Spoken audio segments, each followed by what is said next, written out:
मार्कंडेय महादेव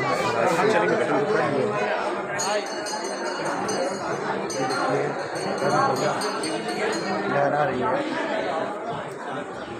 और बहुत ही अच्छा वातावरण है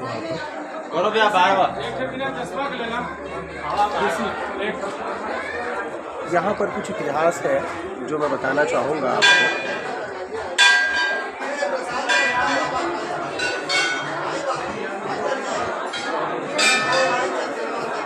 श्री महाभारत पुराण के अंतर्गत वन पर्व में युधिष्ठिर के प्रति नैमिषारण्य के परम विद्वान नारद वचन, माफ करिएगा मैं फिर से बता रहा हूँ, नारद वचन, ये राजेंद्र मार्कंडेय तीर्थ प्राप्त होना अति दुर्लभ है।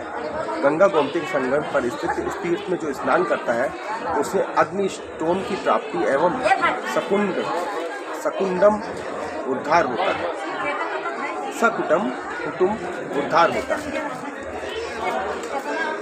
नैमिष क्षेत्र के परम विद्वान महर्षि नृकुंड की कोई संतान नहीं थी। महर्षियों द्वारा ताड़ना मिला कि बिना पुत्रों गति न शांति होती है। तो महर्षि ने पूछा कि प्रभु इसका कोई उपाय तो होगा। तो महर्षियों ने बताया कि तुम अपनी जन्म कुंडली देखो। महर्षि ने जन्म कुंडली देखी तो उसमें भी पुत्र का योग नहीं था। फिर महर्षि नृकुंड के पूछने पर महर्षियों ने कहा कि तुम ब्रह्मा जी की आराधना करो।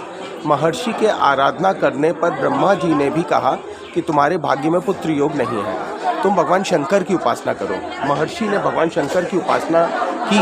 प्रसन्न होकर भगवान शंकर ने कहा वर मांगो। महर्षि ने कहा बिना पुत्रों गति नाशति। भगवान शंकर ने कहा कि तुम्हारे भाग्य में पुत्र का योग नहीं है, लेकिन तुम्हें पुत्र मिलेगा। कैसा पुत्र चाहिए, सर्वज्ञ या दीर्घायु? महर्षि ने कहा कि मुझे सर्वज्ञ पुत्र दीजिए। भगवान ने वरदान दे दिया। फलस्वरूप 12 वर्ष के लिए बालक मार्कंडेय पैदा हुए। 7 वर्ष की आयु में बालक मार्कंडेय तपस्या के लिए निकल पड़े। घूमते घूमते वे आदि गंगा के तट पर पहुँचे। वहाँ अंधेरे में उन्हें प्रकाश में शिवलिंग नजर दिखा। बालक मार्कंडेय वहीं पर बैठकर ओम नमः शिवाय का जाप करने लगे। तपस्या करते हुए 11 वर्ष की आयु बीतने के पश्चात वे कठिन हठ तपस्या करने लगे। एक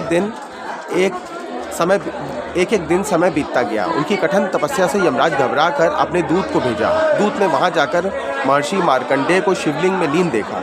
यमदूत को देखते ही शिवगण, नंदी, त्रिशूल, अग्निदेव यमदूत को खदेड़ दिया। भागते हुए यमदूत यमराज के पास पहुंचे और बोले महाराज महर्षि मार्कंडेय को मृत्यु लोक से लाना कठिन है। तब यमराज भैंसे पर सवार होकर महर्षि मार्कंडेय के तपस्या स्थल पर पहुंचे। भगवान शंकर का वरदान आयु वर्ष पूर्ण होने में शेष मात्र था। तभी यमराज ने ब्रह्मा का दिया हुआ ब्रह्मफास मार्कंडेय के ऊपर फेंका। बालक के शरीर में कंपन हुआ। बालक के मुख से चंद्रशेखर त्राही माम की पुकार निकली। इतने में कालों के काल महाकाल शिवजी प्रकट हो गए। यमराज घबरा गए। उन्होंने हाथ जोड़कर विनती की, यह प्रभु ये क्या कर रहे हैं? मार्कंडेय की आयु 12 वर्ष पूर्ण हो चुकी है। तब भगवान शिव जी बोले कि बालक मार्कंडेय की आयु की गणना हमारे दिनों से होगी। यह पुत्र हमारा दिया हुआ है, ये ब्रह्मा का दिया हुआ पुत्र नहीं है। चतुर्योग सहस्त्रादि यानी 4000 युग होने पर ब्रह्मा का 12 दिन, विष्णु का 1 दिन और मेरा 1 पल बीतेगा। इस पर यमराज प्रणाम कर वापस चले गए। चतुर्योग सहस्त्राब्दी यानी 4000 वर्ष तथा ब्रह्मा का 12 दिन, विष्णु का 1 दिन और मेरा 1 पल बीतेगा। इस पर यमराज प्रणाम करके वापस चले गए। तभी से स्थान प्रसिद्ध मार्कंडेय देव के नाम से प्रसिद्ध हुआ। यहाँ मार्कंडेय, गर्ग, ऋगि, पराशर एवं उद्गालक 5 महर्षि आए। महाप्रलय में भी मार्कंडेय जी का नाश नहीं हुआ। तो आप जान सकते हैं इस प्रकार प्रभु की कृपा से किस प्रकार से जो है, भगवान शंकर जी की कृपा से जो है, किस प्रकार से जो है मार्कंडेय ऋषि जी की रक्षा हुई और प्रभु ने उन्हें बचाया। तो सबसे यही सब स्थिति का खूबी है और यहाँ के आप आगे प्राप्त करें। इसी तरह से मैं आपको अच्छे धर्म स्थलों के दर्शन कराता रहूँगा। जय हो मार्कंडेय धाम की, जय शिव शंभु। ओम नमो शिवाय।